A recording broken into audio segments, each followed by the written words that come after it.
Kapag nasa isang relasyon ka, may natural na dynamics na nangyayari. May mga lalaki na nagiging sobrang pasunod kaya nawawala ang respeto ng babae. Pero may mga lalaki rin na marunong mag-lead, hindi dahil sa pagiging controlling, kundi dahil alam nila kung paano magpakita ng strength at direksyon. Ang resulta, mas nagiging feminine at masaya ang babae at kusa siyang sumusunod sa relasyon. Kaya sa video na ito, pag-uusapan natin ang 12 tips kung paano ma-handle ang babae sa maayos pero dominant na paraan.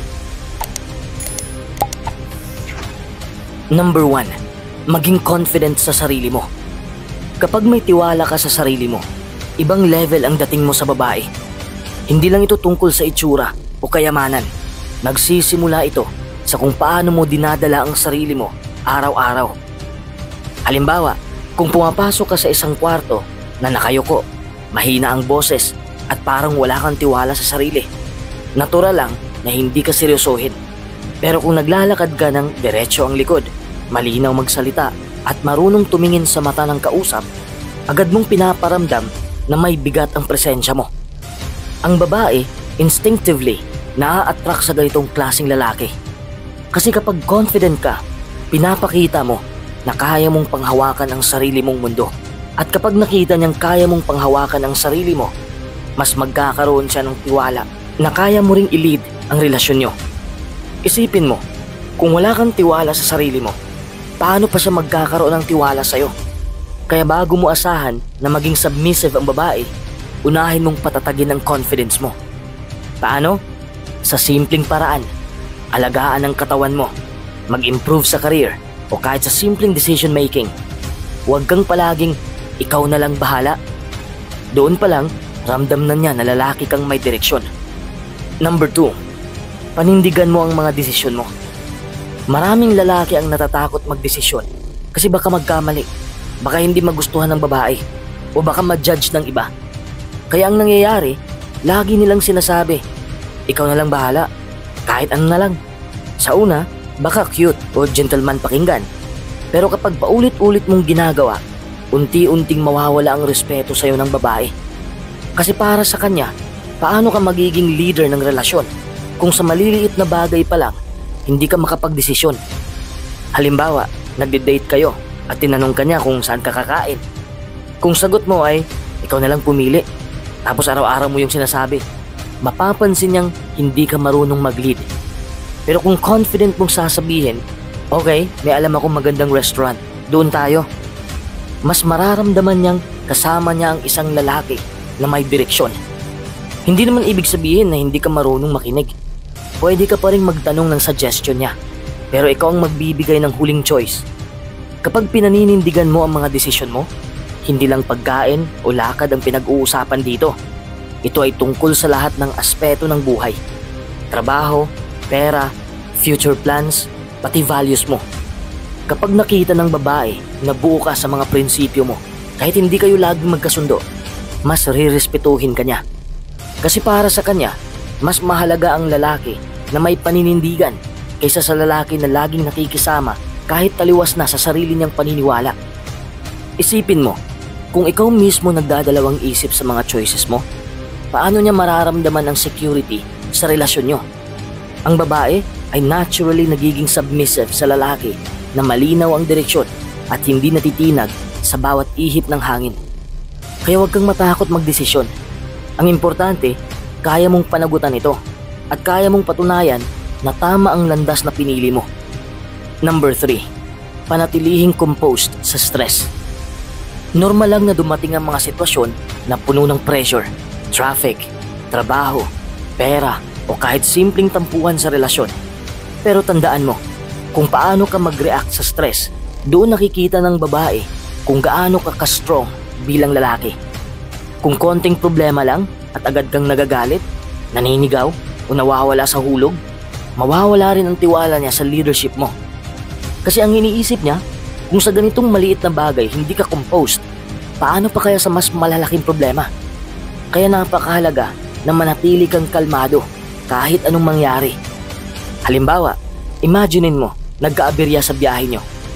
Imbis na magpanik o mainis, kaya mong sabihin ng mahinahon, okay, relax lang, hanap tayo ng ibang ruta o kaya grab na lang tayo. Simple lang, pero ang impact sa babae, malaki. Kasi sa isip niya, buti na lang kalmado siya. Alam kong safe ako sa kanya. Ang pagiging composed ay hindi ibig sabihin na wala kang nararamdamang stress. Natural na kabahan o ma-pressure. Pero pinapakita mong kaya mong kontrolin ang emosyon mo. Imbis na emosyon ang kumukontrol sa'yo. At dito, mas nagiging natural ang dynamics ng relasyon. Ikaw ang bato, siya ang tubig. Ikaw ang nagbibigay ng tibay, siya ang malayang nagiging expressive. Kung may away kayo, mas lalo itong importante. Kapag mataas ang emosyon ng babae, hindi mo kailangang sabayan ng init ng ulo. Mas effective kung kaya mong panatilihin ang boses mo sa tamang tono at sabihin, okay, pag-usapan natin ito ng maayos.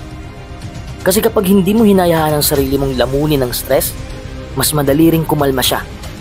Ang babae ay kusang nagiging submissive sa lalaki na alam niyang hindi bumibigay sa gulo ng mundo. Kaya kung gusto mong respetuhin at sundan ka, ipakita mong kaya mong humawak ng problema ng may composure at dignidad. Number 4, magplano ng proactive. Isa sa mga bagay na nakaka-turn off sa babae ay yung lalaki na laging go with the flow lang pero hindi sa good way. Yung tipong laging naghihintay na siya ang magplano, siya ang mag-isip at siya ang magdesisyon kung anong gagawin nyo. Kapag ganito, unti-unti niyang mararamdaman na siya ang nagli-lead ng relasyon at ikaw ay parang passenger lang. Natural, mawawala ang attraction kasi instinct ng babae na mag-submissive sa lalaki na may direksyon. Ang pagiging proactive sa plano ay hindi kailangang laging malaki.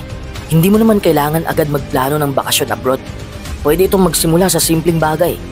Halimbawa, kung weekend, imbis na tanungin mo siya ng anong gagawin natin, pwede mong sabihin, naka-check ako ng bagong cafe, subukan natin bukas. O kaya naman, kapag may espesyal na okasyon, hindi na niya kailangang ipaalala kung anong gagawin nyo. Ikaw mismo ang nag-i-initiate at nagsaset ng plano. Sa ganitong paraan, nararamdaman ng babae na hawak mo ang manibela ng relasyon. Hindi ibig sabihin na hindi mo siya isasali sa desisyon. Siyempre mahalaga pa rin ang inputs niya. Pero ang bigat ng responsibility, hawak mo. At dito lumalabas yung essence ng pagiging dominant. Ikaw ang naglalatag ng direksyon at siya'y kampante kasi alam niyang may lalaking nag-iisip para sa inyo. Isipin mo ito, kapag kayo ay magkasama sa biyahe, mas gusto ba niyang siya ang laging may hawak ng mapa at nagdidesisyon ng ruta? O mas secure ba siya kung alam niyang may lalaki siyang kasama na handa at alam ang pupuntahan? Mas natural sa babae na mag-relax at sumunod kapag nakikita niyang proactive ka sa plano. At tandaan, ang pagiging proactive ay hindi lang sa dates o lakad, pati sa buhay mismo.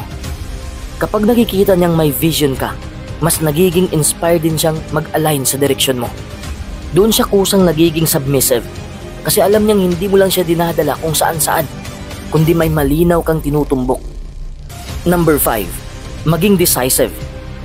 Isa sa pinaka nakaka-turn off sa babae ay yung lalaki na walang sariling pasya. Yung tipong laging, kahit ano na lang, bahala ka na. Ewan, ikaw na mag-decide. Sa una baka isipin mong mabait o considerate ang dating. Pero sa mata ng babae, ito ay senyales ng pagiging indecisive at kulang sa leadership. Tandaan, ang babae ay natural na naghanap ng lalaking may direksyon. Isang lalaki na kaya niyang pagkatiwalaan, lalo na kapag may kailangang desisyon sa gitna ng gulo. Kapag marunong kang maging decisive, hindi ibig sabihin na hindi ka marunong makinig. Ang tunay na leader ay marunong kumonsulta at tumanggap ng opinyon. Pero sa huli, ikaw ang gumagawa ng choice at naninindigan dito. Ito yung klase ng decision making na nagiging attractive. Yung alam mong pwedeng magkamali pero kaya mong panagutan ng resulta. Halimbawa, nagde-date kayo at tinanong kanya kung saan kakain. Ang indecisive na sagot ay ikaw na lang mamili kahit saan. Pero ang decisive na lalaki ay magsasabi ng malinaw. Okay, may bago akong nakita na restaurant. Doon tayo kumain. Kung ayaw mo, may alam pa akong isang spot. Kita mo ang difference? Sa una, parang binibitawan mo ang manibela. Sa pangalawa, ikaw ang nagmamaneho. pero hindi ka rin sarado sa suggestions niya. Ganito rin sa mas seryosong bagay, gaya ng pera o future plans. Kung may pinag-iipunan kayo, ikaw dapat ang maglatag ng konkretong plano. Imbis na gumastos tayo sa kung ano-ano, mas okay kung itabi natin para sa travel sa December. Kung may sobra, doon na lang tayo mag-splurge. Ang ganitong klase ng desisyon ay hindi lang nagpapakita ng direksyon, kundi nagbibigay din ng sense of security. Isipin mo, kung ikaw mismo hindi mo alam kung anong gusto mo o kung saan ka patungo, paano pa siya magtitiwala na kaya mong hawakan ng mas malaking challenges sa relasyon ninyo? Ang babae ay mas nagiging relaxed at submissive kapag alam niyang may kasama siyang lalaki na hindi natitinag sa pressure ng pagpili. At syempre, may kasamang risk ang pagiging decisive. Hindi lahat ng choices ay perfect. Pero dito lumalabas ang tunay na respeto. Kapag kaya mong tumayo at sabihin, ako pumili niyan at ako rin ang gagawa ng paraan para ayusin kung may mali. Yun ang klase ng leadership na hindi mapapantayan ng kahit ano na lang. Number 6, huwag maging needy. Maraming lalaki ang hindi nakaka-realize na ang pagiging needy ay instant turn-off sa babae. Yung tipong palaging nagte-text, kailangan ng constant attention o sobrang pag-aalala sa bawat galaw ng babae. Sa una, baka isipin mo na sweet o caring ito. Baka isipin mo na sobrang sweet mo o caring lang. Pero sa reality, nagiging pabigat at nakaka-stress sa babae. Natural lang kasi na mas attracted ang babae sa lalaki na independent, confident at may sariling buhay. Being needy ay kadalasang nagmumula sa takot. Takot mawala ng atensyon. Takot hindi siya magustuhan. Takot na hindi siya sapat. Pero kapag nakikita ng babae na sobra kang umaasa sa kanyang approval o validation, automatic niyang nararamdaman na wala kang sariling direksyon o kontrol sa buhay mo. Halimbawa sa totoong buhay, nagte-text ka ng, saan ka na? Anong ginagawa mo? Every hour. Ang resulta? Na-stress siya at parang sinisiguro mo ang bawat kilos niya. Halimbawa sa date, sobrang clingy mo at hindi ka makapag-enjoy sa moment. Mas nakaka-disconnect ito kaysa sa nakaka-attract. Ang alternative, magkaroon ng sariling priorities at activities. Kung may trabaho ka, hobbies o goals na sinusunod, hindi mo kailangan i-depend lahat sa kanya. Pwede kang magpakita ng interest sa kanya pero hindi kailangan mag-overboard. Halimbawa, i-text mo siya pero hindi sobra. Good morning, sana maganda ang araw mo. Simple lang, genuine at may space para hindi siya ma-pressure. Halimbawa sa date, maging present ka sa kanya pero hindi clingy. Pwede kang mag-share ng experiences o kwento mo sa araw mo para makita niya na independent ka. Kapag nakikita niyang hindi needy ang lalaki, kusang nakakaramdam siya ng attraction at respeto. Bakit? Kasi ang lalaki na hindi dependent sa attention niya ay natural na dominant sa dynamic ng relasyon. At kapag dominant pero balanced, mas komportable siyang mag-submissive dahil nararamdaman niya ang security at stability sa paligid mo. Maglaan ka ng personal time sa bawat araw para sa sarili mong goals. Huwag laging maghintay ng reply sa text. Gawin mo rin ang mga bagay na gusto mo. Kapag may problema ka sa relasyon, huwag agad magpanik. Isipin mo muna at planuhin bago i-express. Ang pagiging independent at hindi needy ay hindi pagiging cold o walang pakialam. Ito ay pagpapakita ng maturity at self-respect. At sa mata ng babae, ito ang klase ng lalaki na karapat-dapat sundan at pahalagahan. Number 7, magbigay ng direksyon. Isa sa pinaka-attractive na katangian ng lalaki sa babae ay yung kakayahan niyang magbigay ng malinaw na direksyon. Hindi lang ito tungkol sa literal na direksyon sa kalsada, kundi sa lahat ng aspeto ng relasyon at buhay. Mula sa desisyon sa mga date, plano sa kinabukasan, hanggang sa kung paano haharapin ang problema. Kapag hindi ka marunong magbigay ng direksyon, natural na nagiging confused ang babae at minsan nawawalan ng tiwala. Halimbawa, nagpaplano kayo ng weekend, tapos palaging tanungin mo siya, saan mo gusto pumunta? Ano ang gusto mong gawin? Sa umpisa, okay pa, pero paulit-ulit, napapansin niyang hindi ka marunong mag-lead. Ang resulta, nawawala ang excitement at minsan, na-frustrate pa siya. Ngunit kapag nagbibigay ka ng direksyon, nagiging malinaw at predictable ang relasyon nyo sa positive na paraan. Halimbawa, may nakita akong bagong cafe sa downtown. Ngayong Sabado, pupunta tayo doon para subukan natin. Pagkatapos, pwede tayong maglakad sa park. Para sa birthday mo, planuhin natin ng surprise dinner sa Friday. Ako na ang bahala sa reservation sa transport. Ang ganitong approach ay nagpapakita ng responsibility at initiative. Hindi mo lang sinasabi kung ano ang gagawin, pinaparamdam mo rin na kaya mong panghawakan ng sitwasyon. At sa babae, nakakaramdam siya ng security at comfort kapag alam niyang may kasama siyang lalaki na may plano at paninindigan. Hindi lang sa dates, kundi sa buhay mismo. Halimbawa sa finances o career goals. Plano kong mag-invest sa business sa susunod na quarter. Gusto kong makipag-discuss sa'yo tungkol dito para alam mo rin ang direksyon natin. Nag-save tayo para sa trip sa December. Ito ang mga steps natin para maabot ang goal natin. Kapag nakikita ng babae na may malinaw kang direksyon at plano, hindi lang siya mas kampante sa relasyon. Kusang nagiging submissive siya sa positive sense kasi alam niyang may lalaki siyang pwedeng pagkatiwalaan. Bago ka magdesisyon, isipin mo ang best option at alternative. I-communicate ng malinaw sa kanya. Ito ang plano, ito ang gagawin natin, at ito ang magiging backup. Panatilihin mo ang consistency, huwag pabago-bago. Ang essence ng pagiging dominant sa healthy way ay hindi tungkol sa pagiging bossy, kundi sa pagiging lalaki na may vision, may direction, at may kakayahang hawakan ng relasyon at buhay nyo ng may confidence. Number 8. Huwag kang masyadong reactive sa drama. Isa sa mga pinakamalaking turn-off sa babae, ang lalaki na agad-agad nagagalit, napipikon o sobra ang emosyon sa kahit simpleng sitwasyon. Kapag ganito, automatic niyang nararamdaman na wala kang emotional stability at hindi ka pwede maging bato sa relasyon. Sa kabilang banda, kapag kalmado at composed ka kahit may drama, nakaka-relax siya at natural na sumusunod sa vibe mo. Ang drama ay hindi lang tungkol sa away o tampuhan. Pwedeng ito ay konting misunderstanding sa text, pwedeng late sa date, pwedeng stress sa trabaho na naibubuho sa relationship. Halimbawa, late siyang nag-reply sa text mo. Kung reactive ka, baka mag-text ka ng bakit hindi ka nagsasagot? Parang wala ka ng pakialam. Ang resulta, lumalala ang tensyon. Nagiging toxic ang energy. Halimbawa rin, may maliit na misunderstanding sa date.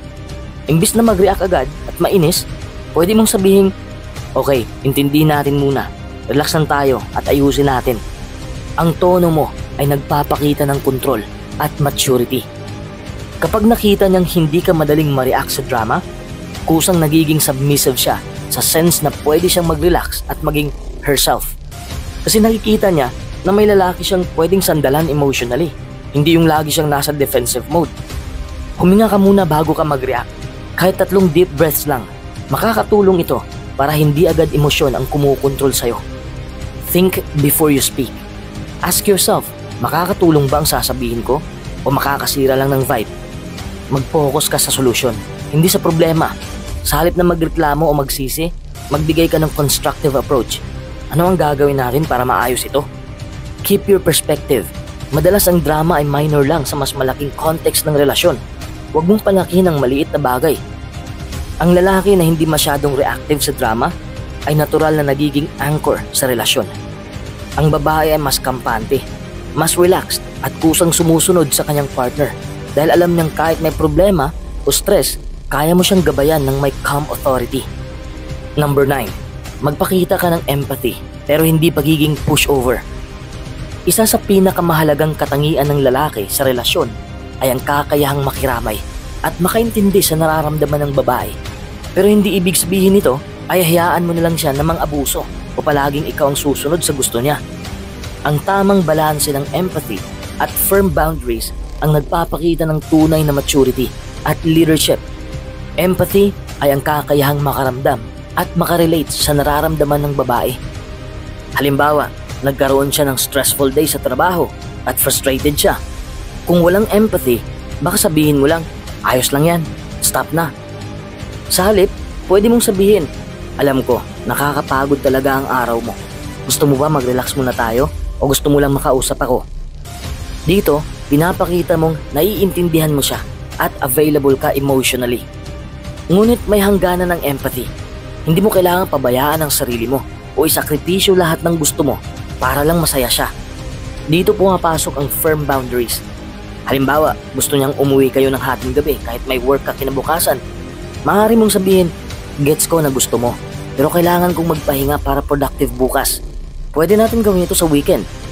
Sa ganitong paraan, nakikita ng babae na sensitive ka sa nararamdaman niya, pero may paninindigan ka rin sa sarili mong priorities. Bakit nakaka-attract ito? Kapag nakikita ng babae na may empathy ka pero hindi ka pushover, kusang nagiging submissive siya sa positive sense. Bakit? Kasi nararamdaman niyang safe siya sa presensya mo. Maaari siyang maging emotional o expressive, pero hindi niya kailangang kontrolin ang lahat ng sitwasyon. Sa ganitong dynamic, lumalabas ang natural masculine energy mo. May puso, may prinsipyo, at may direksyon. Makinig ka ng buo. Huwag agad magbigay ng solusyon. Minsan gusto lang niya marinig na naiintindihan mo siya. Mag-acknowledge ng feelings. Sabihin ng simpleng, naiintindihan ko na frustrated ka ngayon. Magbigay ka ng option, hindi command. Halimbawa, pwede natin gawin ito o iyon. Alin sa tingin mo mas okay? Panindigan ang sarili mong principles. Kapag hindi tama sa'yo o delikado sa buhay mo, huwag mag-compromise sa boundaries mo. Ang lalaki na marunong mag-empathize pero may sariling paninindigan ay nagiging emotional anchor ng babae. Ito ang klase ng leader sa relasyon na nagiging natural na dahilan para kusang mag-submissive ang babae dahil nararamdaman niya ang respeto, seguridad at pangangalaga sa parehong emotional at practical na level. Number 10. Magpakita ka ng kakayahan sa buhay. Isa sa pinaka-attractive na katangian ng lalaki sa babae ay yung kakayahang ipakita na may kontrol ka sa sarili mong buhay at may kakayahang mag-handle ng challenges. Hindi ito tungkol sa pagiging perpekto o mayaman, kundi sa kapasidad mo na mag-decide, mag-manage ng responsibilities at mag-grow bilang tao. Kapag nakikita ng babae na competent ka sa buhay, natural niyang nararamdaman na maaari ka niyang pagkatiwalaan at ito ang nagbubuo ng respeto at atraksyon. Anong ibig sabihin nito sa praktikal na buhay? Sa trabaho, kung maayos mo ang trabaho mo, may goals ka at may progress sa life mo, ipinapakita nito na hindi ka basta-basta natitinag. Halimbawa, kahit stressful ang project, nagagampanan mo ito ng maayos at planado ang next step mo. Halimbawa sa finances, hindi mo kailangang maging millionaire, pero ang pagiging responsible sa pera, pag-iipon, budget planning o simpleng pagiging handa sa emergencies ay nagpapakita ng maturity. Halimbawa sa personal growth, kung patuloy kang nag-i-improve, nag-aaral ka, nag-i-explore ng hobbies, nagsiset ng goals, kapag nakikita niyang proactive ka sa growth mo, alam niyang may lalaki siyang kasamang may direksyon at purpose. Imagine, nagka-aberya ka sa biyahe, nag-crash ang car sa gitna ng trip. Kung composed ka, alam mo kung anong gagawin. Tatawag ka ng tow, aayos ng accommodation, at siguradong safe pa rin kayong makarating sa destination.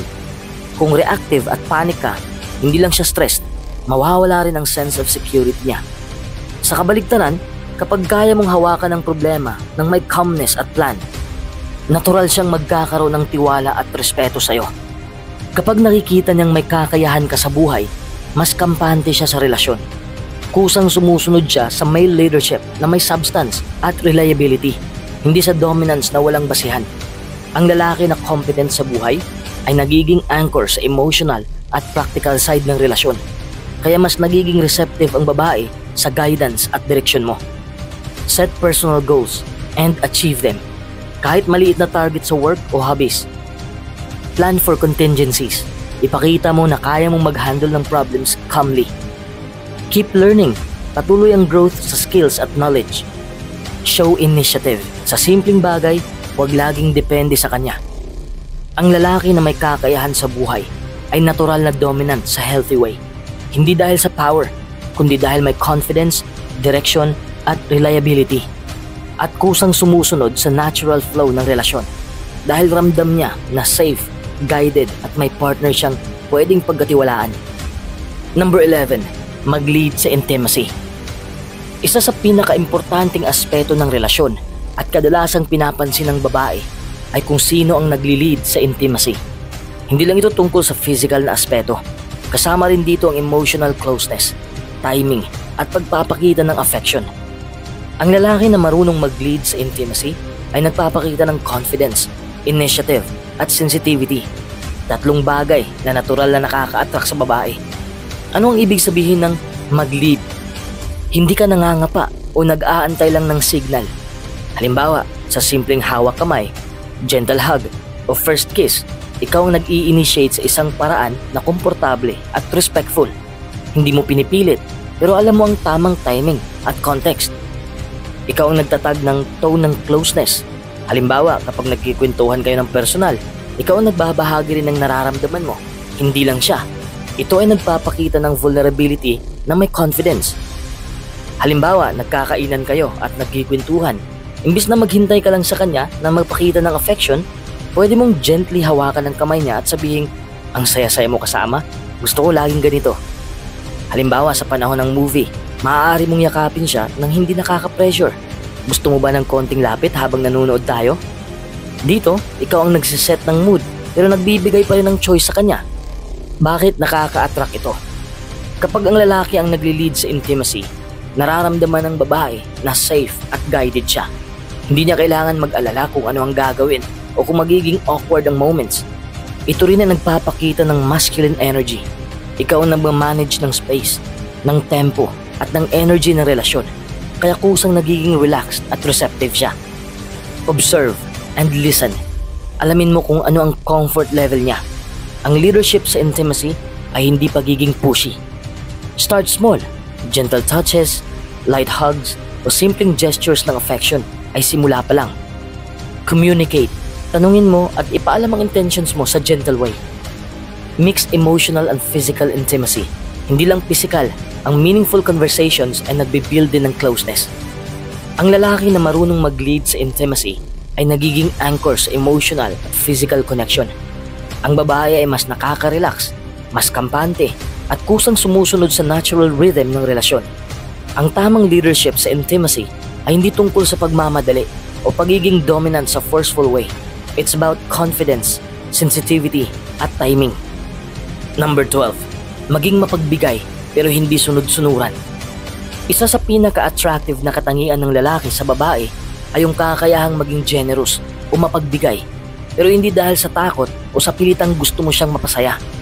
Ang lalaki na tunay na mapagbigay ay nagbibigay ng oras, effort at resources ng may confidence at sariling prinsipyo. Hindi yung tipong basta sumunod sa gusto ng babae kahit labag sa sarili mo.